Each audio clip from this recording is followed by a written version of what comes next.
I'm asking people to look like educators or entertainers. Do you think about the audience first, or don't you? Do you think about the audience first, or don't you? Took me all Think to about figure it that out, question. but I got The it. reason a lot of people aren't getting to 1,000 subscribers How do I know is because if they're I really have not thinking anybody about the watching? audience first. They're like, you know, I kind of want to make videos Now that I'm like I watching want to that guy make. teach me how I to kind do of want to be this. like a travel vlogger. Well, cool. And I'm not saying you can't do that, but I'm saying, do you think about the audience first or don't you? In fact, that's what Gary's saying, and I'm echoing. And he also said, really pick either entertainment or education. Let me know in the comments.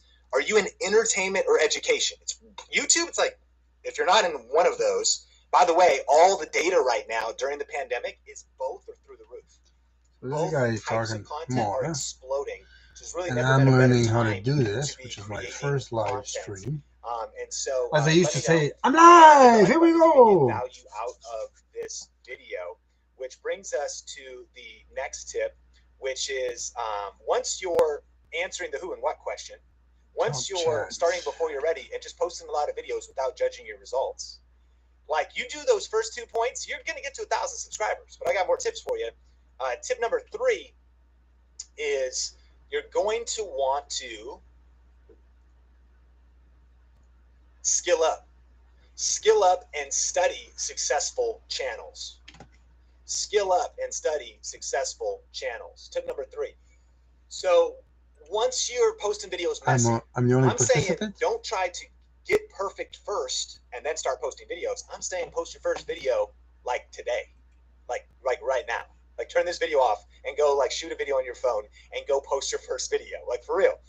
Because you got to just be posting videos messy, starting messy, ready as a lie.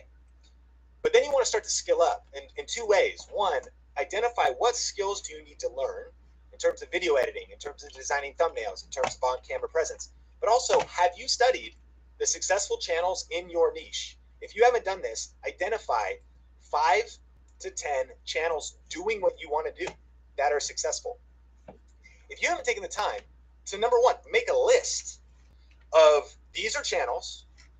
And by the way, if you can't find any channels doing what you want to, what like your niche is or your vision is, you're either about to tap into something super brilliant, and I'm not saying this is impossible. Can you hear? But Can everybody hear? competition is good. I'm discouraged by competition. Like I just feel like there's too many people doing what I want to do. There's too many beauty channels. There's too many gardening channels. Like whatever. There's too many fitness channels. Competition's a good thing, especially if the competition is successful. Why? Because it's actually proof that people care and they watch that kind of content. If you can't find a channel doing what you want to do, that's not a complete guarantee that you won't be able to do it. But you really want to find, like, because you're going to do it different, by the way. You got to be you times 2. You're not going to copy the channel. You're going to do it with a different style, a different approach. It's just going to be proof, listen, of an audience, right? So when you identify 5 to 10 channels, thing 1, have you then gone and watched their videos and thought and made a list, like got a journal and been like, oh, that's awesome the way they're opening their videos. Oh, like, oh, look at how they're doing title. Oh, look how they close their videos. Oh, that makes sense. And like really studied, not to copy, but because success leaves clues. Success leaves clues. And so let me know an example of somebody doing what you want to do. Here's another reason for it. Because then you can kind of draft behind them like an Indy 500 race. There are people that have pioneered.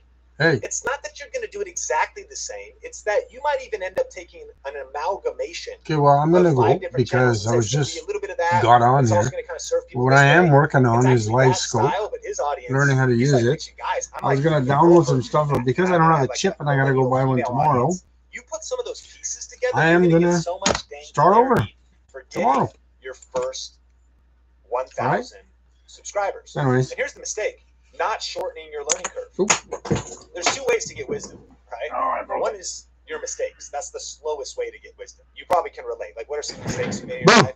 I think about growing up, like there's some times when, you know, I was partying in high school, I drank too much. You know what I mean? It's a mistake. You like woke up, you're like, okay, I learned. Like, I don't feel that great after I did that. There was times when I disagreed with my wife, right? You know what I mean? And like, or I did something stupid and I got in trouble. I said I was going to be home at a certain time and I came home 2 hours later and I didn't text or call. I made a mistake. And I got wisdom out of that because the attitude. Goodbye. No. yeah, I'm going to end this stream here because I got nobody watching me. So goodbye.